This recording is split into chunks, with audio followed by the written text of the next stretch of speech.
أظن إسيزقرات نيت فكراني نيافتنا مراكشي ني غتزايري ني غتونسي ني غاليبي عبد الجليل بوزوكا مرزود ودكتور كيكر نتاع الاركيولوجي ترى غير الفسقسيات هاكوني نديس هاد المعطيات العلميه التاريخيه. السي عبد الجليل بوزوكا اسمح لي على واحد السؤال ساذج، وانا كيعجبوني الاسئله الساذجه.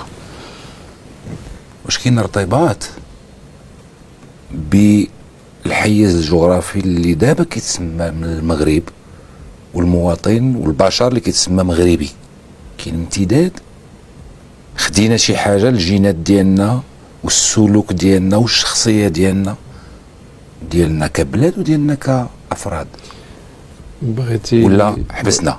بغيتيها زعما بدون لغه خشب من الاخر وبالعلم بالعلم ماشي بالعاطفه. صحيح 100% صحيح، وغنشرح علاش. علاش؟ لان متى تشوف دابا المام الخريطه ديال المغرب فرضوا كاع الحدود ديالو دابا كاع ما تكونش هي هذه. دابا الحدود سورتو الحدود الشرقيه لا بغينا نقول ماشي كاع هي. هذا الحدود الغربيه اللي جاتنا على المحيط الاطلسي هذوك ما تبدلاتش. اذا لا خدينا كاع الحيز الصغير، المغرب طويل وكتنطلق من منطقه جغرافيه الى اخرى الى اخرى الى اخرى. شتي التنوع في الجغرافيا والتنوع في البيئات هو اللي تيخليك تبدع. ونزيد معلومه اخرى، فوقاش بدعنا وخرجنا بحال هاد الطفرات هادو كيبانوا ديال مثلا صناعه حيلي، صناعه ديال ادوات معينه اللي دارت ثوره في التاريخ ديال البشريه، بحال دوك رؤوس الرماح اللي اكتشفات هي قديمه جدا، ترى خلقت واحد عدم التوازن رهيب مع الموارد. لان اول مره في تاريخ البشريه ولا الانسان تيقدر يدير ذاك الرمح يديروا على واحد لافلاش، يمكن ليه يتيري على واحد الحيوان عن بعد، بمعنى داك الشيء اللي كانت تقوم به مجموعه يمكن يقوم به واحد.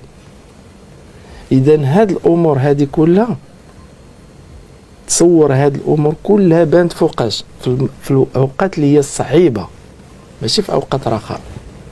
الأوقات الصعيبة حيت كان جفاف مثلا، لأن حيت ندير هذا مثلا ندير بالرمح ونبغي نصيد، ما غاديش نصيد بهذه الطريقة في وسط غابة، بغا يمكن لي نصيد إلا كان عندي المجال ضعيف في الغطاء النباتي ديالو. صحيح. إذا إلا بغيت نصيد هذاك الحيوان ونقترب ليه كي كنت ندير في هذه 500,000 سنة و 300,000 سنة ما نقدش، غادي يهرب.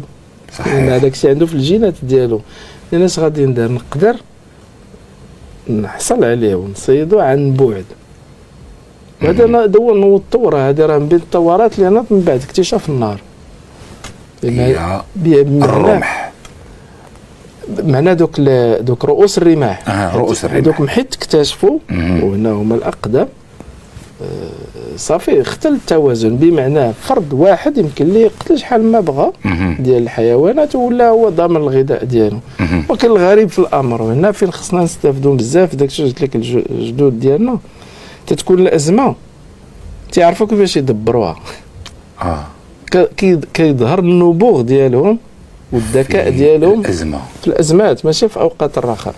اوقات الرخاء تيشبهوا الجميع. بحال انا كنسمعك وكنحاول ندير مقارنه مع دابا، ما بغيتش نديرها ولكن انا تحضرتني بزاف. لا ما غنديروش الشوفينيه الا قلناها بانه الا كانت دابا شخصيه مغربيه معينه ما جاتش من فراغ. الا قلنا اسود الاطلس وسمينا به المنتخب ماشي غير ماركتينغ وصافي، يعني ما يعنيه. يعني هذا امر تنظن كان واحد ما كانتش اجابه بطبيعه الحال على واحد العمليه ديال انه كاين ناس بغا يركبوا على الانجاز اللي داروا اسود الاطلس في كره القدم، وقالوا هنا وهناك بانه راه ربما اسود الاطلس لا راه ديالنا الى اخره. احنا ما درناش ماشي بهذه الطريقه هكا، ماشي زعما كان كجواب، ولكن تنظم واحد المعرض. وحنا في اطار دابا واحد تتنظم وزاره الشباب والثقافه والتواصل كتنجز واحد المؤلف على هذا الامر هذا، ولكن دارت واحد المعرض مفتوح للعموم. وتنظن باقي في نزول عن طلب حديقه الحيوان في الرباط ودرناه.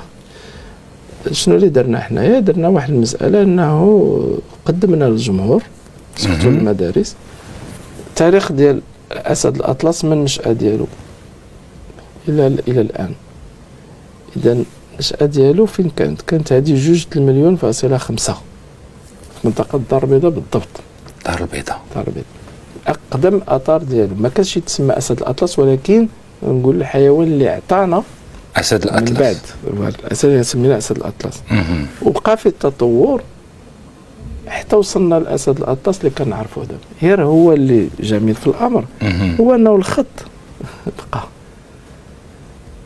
هنا. مرة أخرى تنقول واحد المسألة، البلدان ولا المناطق الجغرافية في العالم قليلة اللي عندها تواجد بشري بدون انقطاع لمدة آلاف السنين. المغرب واحد منهم. بدون انقطاع. المغرب واحد منهم.